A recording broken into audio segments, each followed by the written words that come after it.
You're telling me there's now 2 ACC head football coaches ranked higher than Dabo Swinney? Let's assemble the squad. You're talking ball with the ACC squad.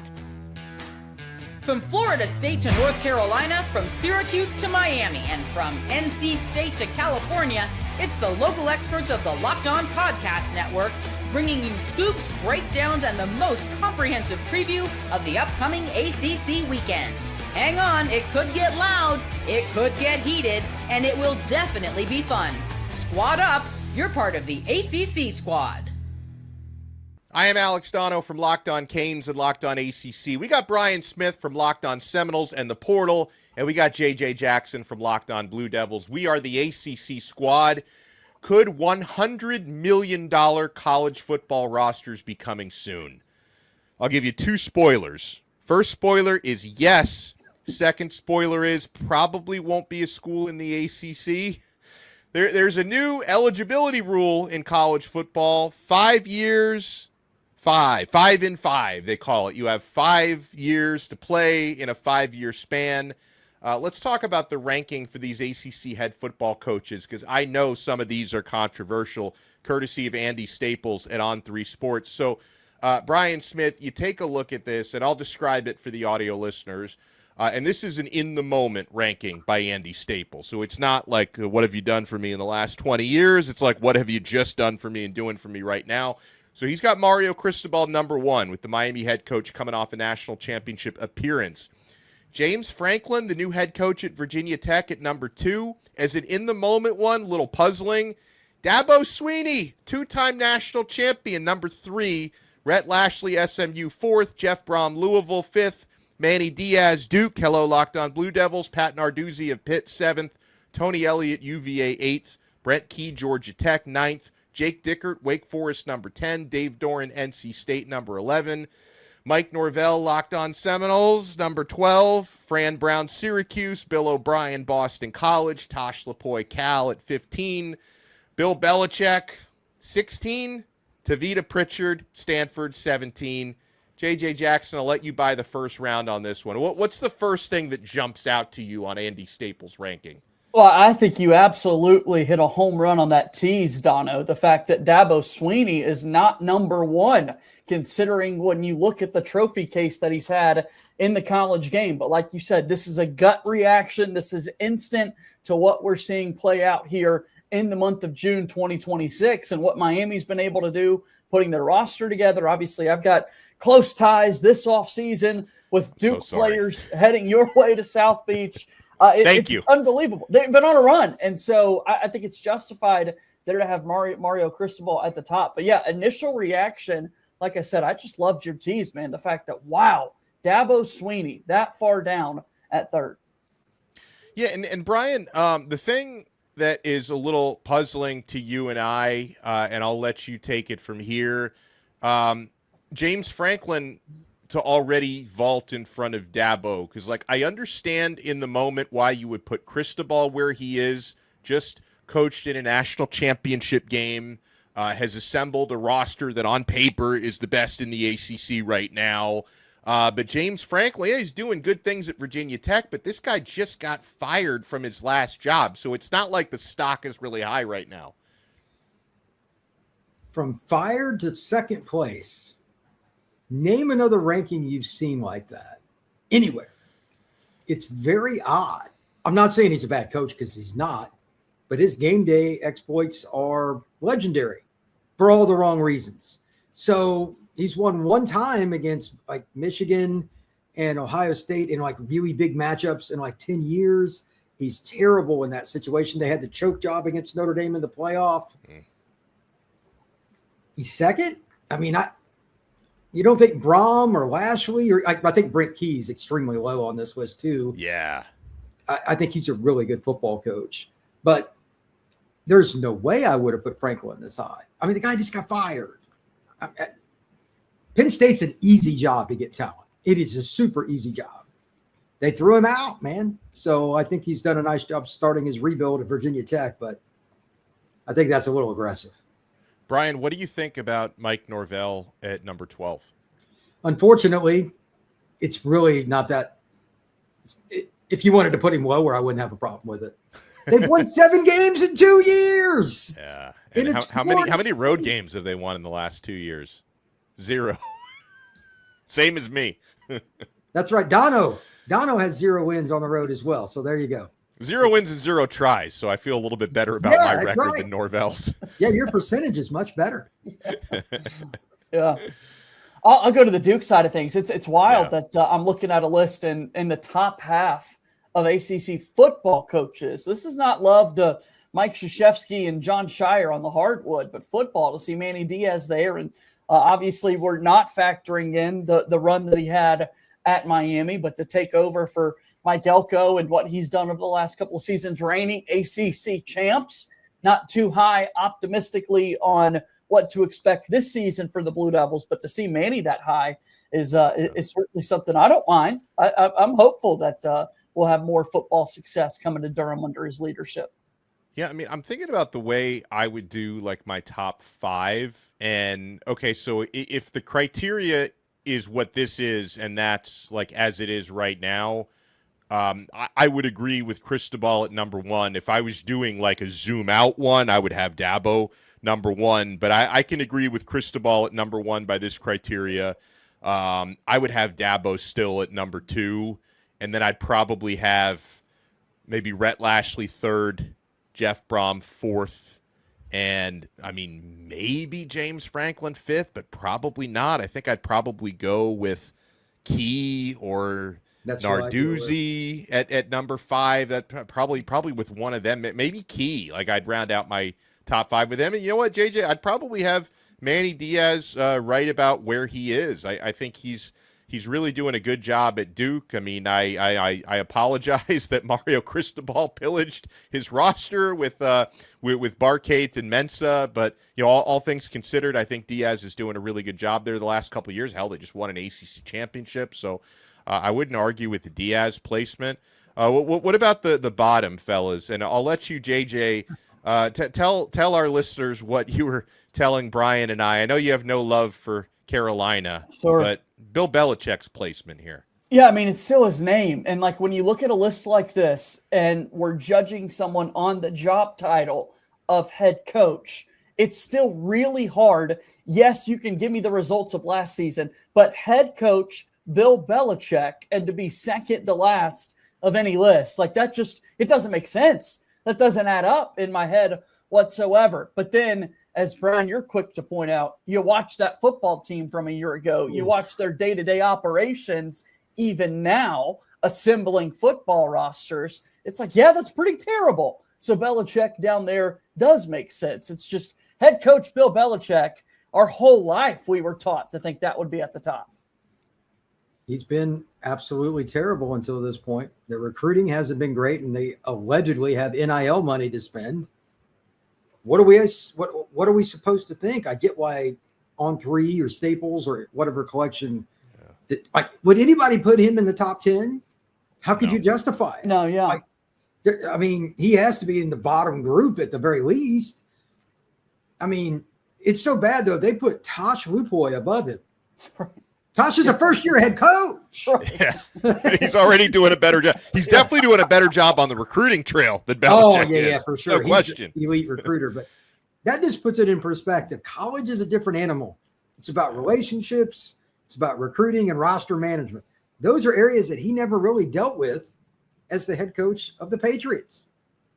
Yeah, he was just, the guy that managed the roster on the field. So, yeah, that's different. Let me give you another name, Dono, that I wanted to throw out there that is a little surprising to me, but I think justified. It's surreal that I'm looking at a list and Jake Dickert is as high as he is at Wake Forest, a program that was, they love Dave Clawson and what he was able to do for some, and that quickly. Now we're high on Wake Forest football. Way to go.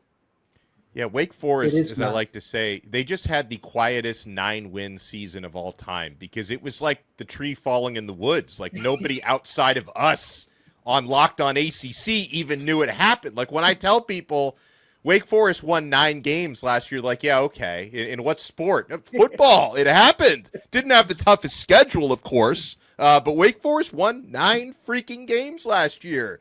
Jake Dickert, I should say, is doing a really good job. Anybody here you think is really going to outperform where they're ranked right now? I mean, Tony Elliott just outperformed certainly where everybody had him ranked last year. They got him at number 8 coming off an ACC title appearance. I think he might outperform his ranking. But anyone else you think? I'll start with you, Brian, who you think is ranked a certain way that will definitely outperform where they're put there? I would say Dickert could do it again because they do more with less. I mean, winning 9 games there is about like going undefeated at Clemson or Miami. I mean, you're not going to win much more than 9 games at Wake Forest. Beyond that, I'm really kind of curious about Elliott because it's one thing to sneak up on people. Now you're getting circled by teams. I'm not saying they will, but it'll be interesting to see how they defend, how they played last year because they lost a lot of good players, including their quarterback and that stuff. I want to see, is this the year that outside of the ACC, are we talking more about Jeff Brohm?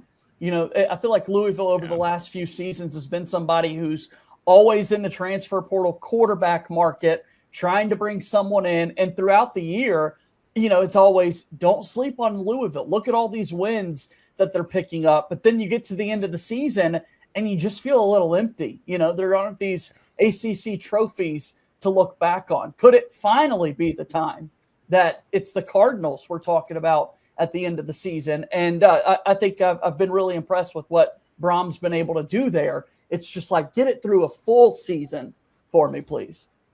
And they're really excited about the quarterback that they have there now. I mean, again, they went into the transfer portal. They got Lincoln Keenholz from Ohio State, who obviously doesn't have much experience because he was behind Julian Sayin last year, but dual threat ability, and that's actually going to be the first dual threat quarterback, true dual threat that Brohm has had at Louisville. So another element to their offense. So I think I'm with you. I think that's a team that can perform even above Brahm's 5th ranking. And Louisville has this weird habit, guys, where they tend to beat any top 5 opponent that they may ever see. That's just a Brohm calling card. And then they'll lose a few games that are absolute head scratchers. It's like, how do you go out there and you'll upset the number 2, the number 5 team in the country, and then you look completely flat the following week?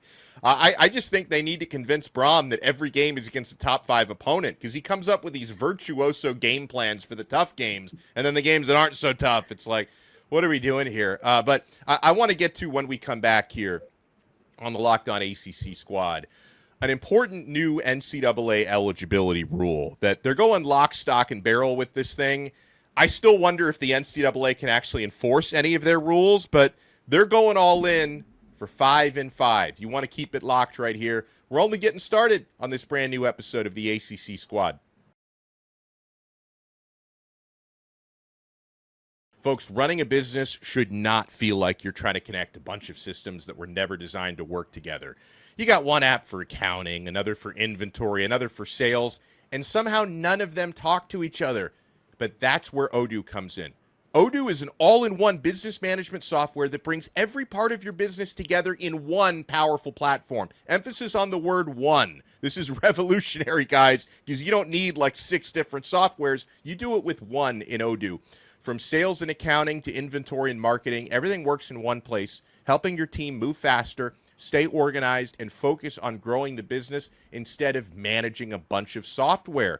Folks, the best organizations know that success isn't just about talent. It's about having everyone working toward the same goal. And that's true in sports, just like it is in business. And I know Clemson has lost their fastball over the last couple of years, but when Dabo Swinney had them clicking and winning championships, it always stood out how everyone was pulling in the same direction. It wasn't just one great player or coach. It was a coordinated effort across the entire organization that makes it successful. Great organizations win because operations matter, and that's why you should get Odoo. Try for free today at odoo.com/lockedon. That's odoo.com/lockedon.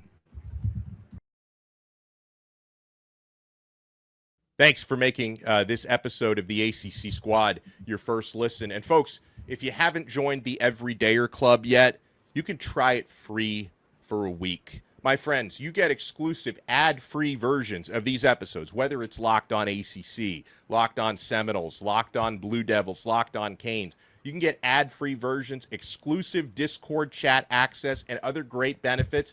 If you consume our content every day, you're an everydayer. But you can make your status official by going to lockedonpodcast.com/everydayer and joining the Everydayer Club today.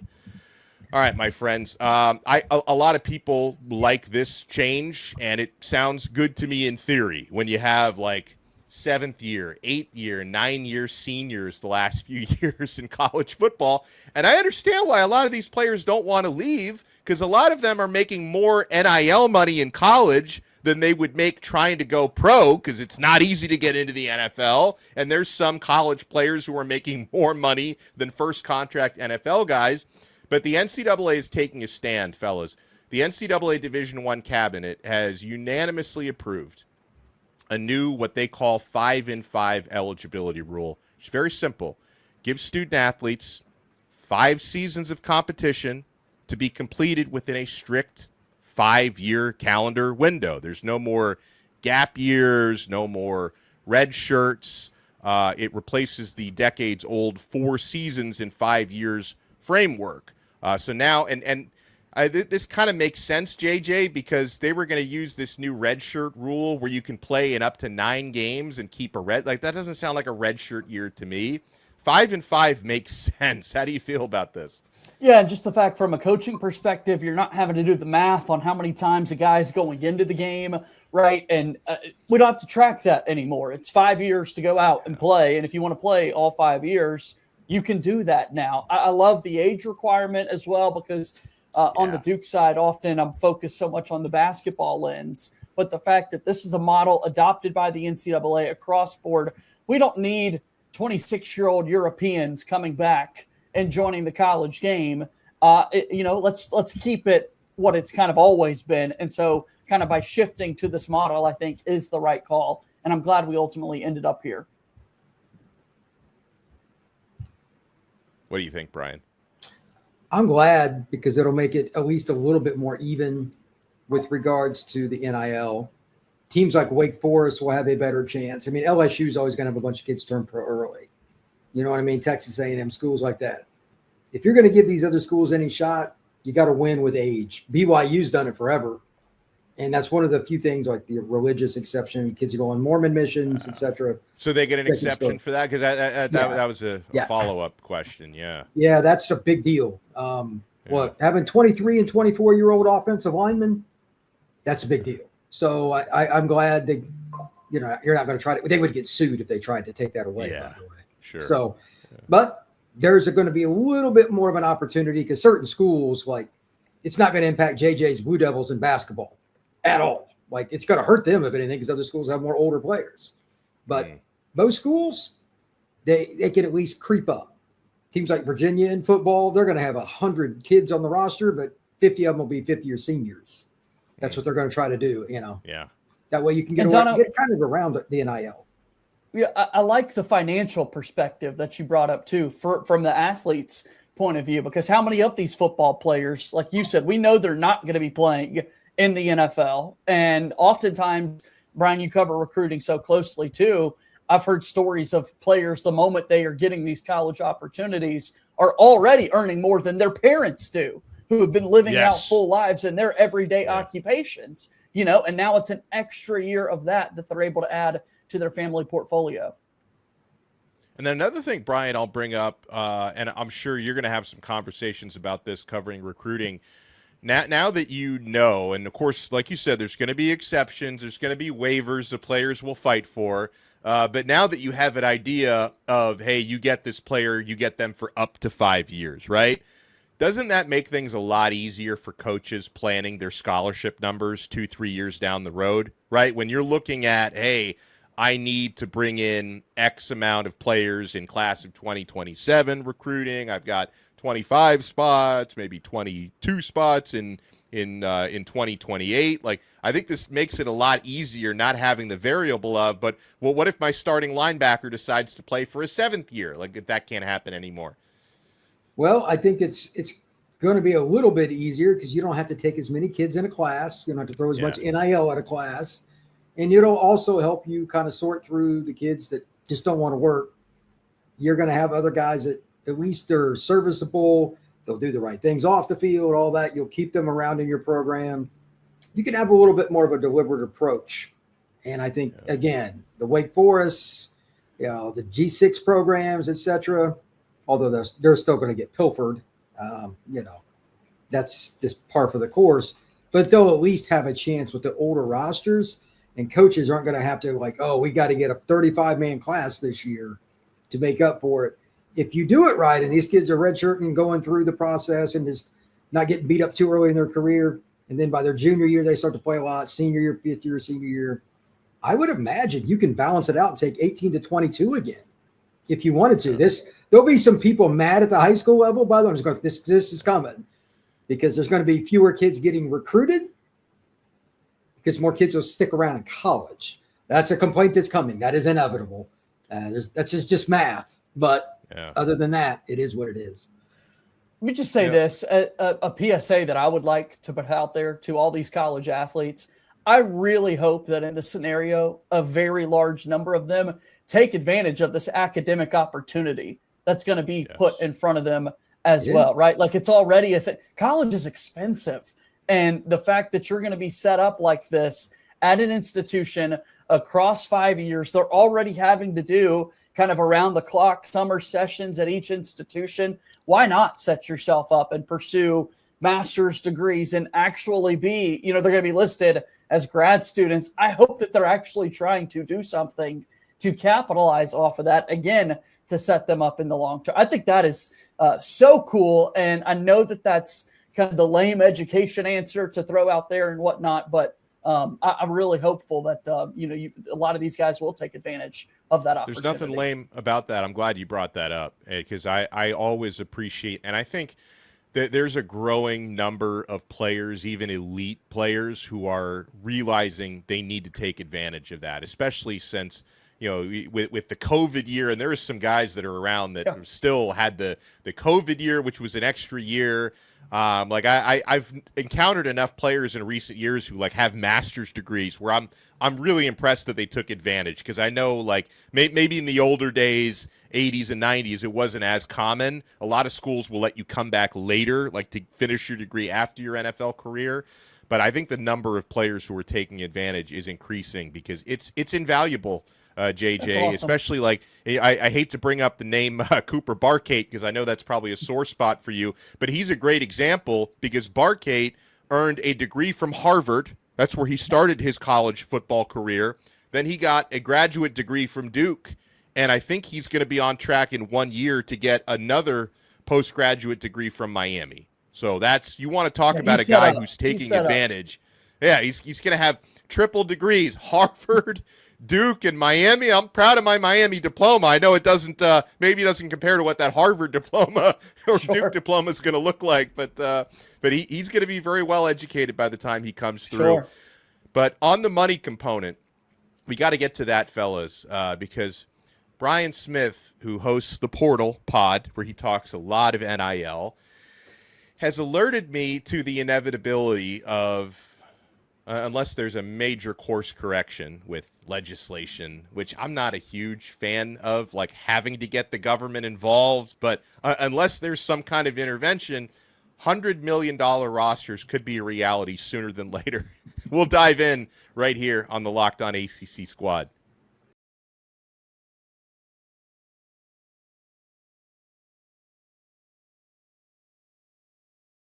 Thank you for making the Locked On ACC Squad your first listen. I am Alex Dono from Locked On Canes and Locked On ACC. We got Brian Smith from the Portal Pod and Locked On Seminoles, JJ Jackson from Locked On Blue Devils. So, all right, Brian, it seems like every couple of years, the reported NIL budgets for the top programs get bigger and bigger, right? I remember a couple of years ago seeing reports of Ohio State having a $20 or $25 million roster, thinking that looks huge. Then last year, we're seeing reports of $40+ million rosters. At what point do you think, Brian, we get to $100 million football rosters? No later than 2028. 2 years? Yeah. And here's why. That's crazy. Remember a few years ago, we both know Jeremiah. He goes to Ohio State. His recruitment was crazy. I was told he had $1 million offer on the table coming out of high school. I'm like, that's a lot. $1 million is a backup offensive lineman now at a major program. Backup. So I don't know what Jeremiah is making, and I highly doubt they're reporting all of that to the NIL Go Fund. And that's the reason that we're never going to know the exact number. I know, and other people in the industry know the obvious.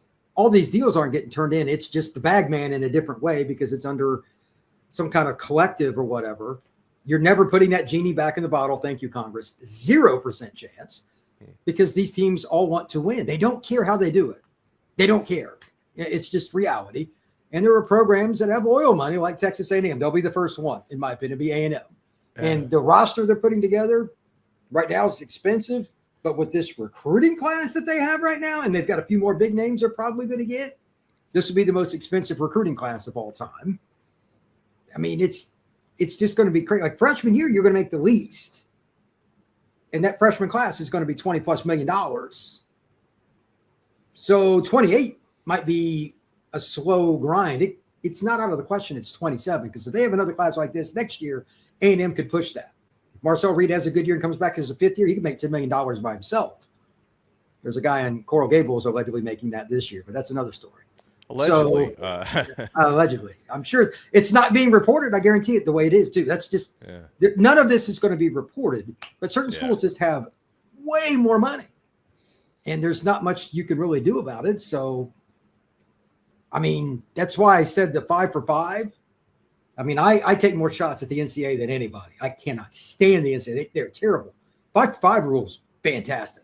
Yeah, I just don't know if they can actually enforce it. Is my question because they've taken 14 out of 15 L's in court the last several years. I was reading like direct eligibility cases. They've only won one of them. Yeah, that was the kid in Tennessee because the local judge didn't want to get shunned or whatever. I get it. Yeah, but look. All I know is it's going up and it's going up fast. And the number of teams that can compete is going to be very small. There's about 10 to 12. And it's never been massive, but it's still smaller than what it was. I mean, outside of Miami, there won't be anybody in the ACC that can.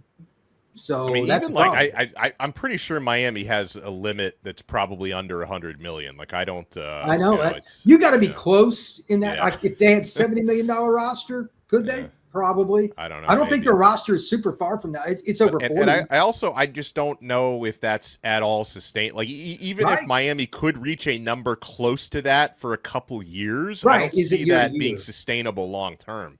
That's the problem. Like the 4 schools I'm going to mention are going to be self-explanatory. They all have oil associated. Oklahoma, Texas Tech, Texas A&M. They all have major oil right in their backyard. And if I have to start driving an electric car just so their oil dries up, I will do it. I will do whatever it takes. I'm not going to comment on that. It's about that ride. But look, there are certain schools that have edges with different people. Nike happens to have a CEO that likes Oregon, and it went to Oregon.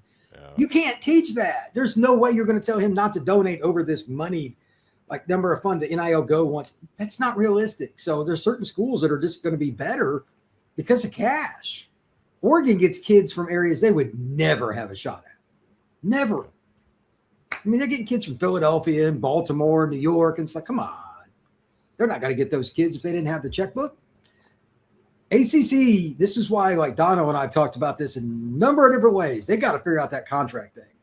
They got to find a way to get more money. The league's like it's down a little bit. There's no doubt. It's about to get pummeled. Yeah, and I don't think there's any way for them to get more money from ESPN until 2036. And because ESPN's not going to say, you know what? Out of the goodness of our hearts, we're going to redo the deal and give you more money. And it's not going to happen. And they signed this stupid grant of rights until it seemed like a great deal at the time, but the deal was too long. They did not predict how the market was going to change in a short period of time. So they're stuck. Like some things can happen in 2031. None of them are good for the ACC because in 2031, thanks to Florida State and Clemson's lawsuit and the settlement, the buyouts to leave the ACC will get much smaller, theoretically affordable, which is, good for any team who wants to leave. Not good for the ACC because the ACC can't get more TV money until 2036. There are some other ways to generate revenue, but, the fastest way to do that is with a new TV deal, and they're not going to have it for 10 years. Yeah, I don't know what the ACC does if Clemson goes to the SEC and Florida State goes to the Big Ten. North Carolina and Duke are the other two that get talked about quite a bit. Virginia a little bit, Miami a little bit. Like, ACC might be the next league to implode if it kind of goes that direction. It's possible. Of course, that's a little bit down the road, but it's all because of the contracts. I hate it. I think the ACC's one of the most important leagues overall because it's been balanced in football and basketball, but that's all going away, and it's really awkward. I'm curious, you mentioned the TV money and just kind of how things are going to change and not being able to do a new deal until 2036, like you said. What's currently playing out, news about a month or so ago, talked a lot about this on Locked On Blue Devils. As you guys know, Duke basketball just signed a deal with Amazon Prime Video to exclusively air 3 of their games, which is the first time a college program's been able to set up one of these with a major streaming player like that. Could this possibly be an avenue that some schools want to try to turn to bring that bottom dollar up? Yeah, absolutely. And again, that would be more at the school level, not the conference level, because I think they only – you can correct me if I'm wrong, JJ, because you probably know more about it from the Duke point of view, but they can only do it for, neutral site, non-conference games. Right. So which obviously there are some big ones of those in college football, right? Maybe not as many that involve ACC teams because, I don't know if anyone wants to put Wake Forest in a big neutral site non-conference game.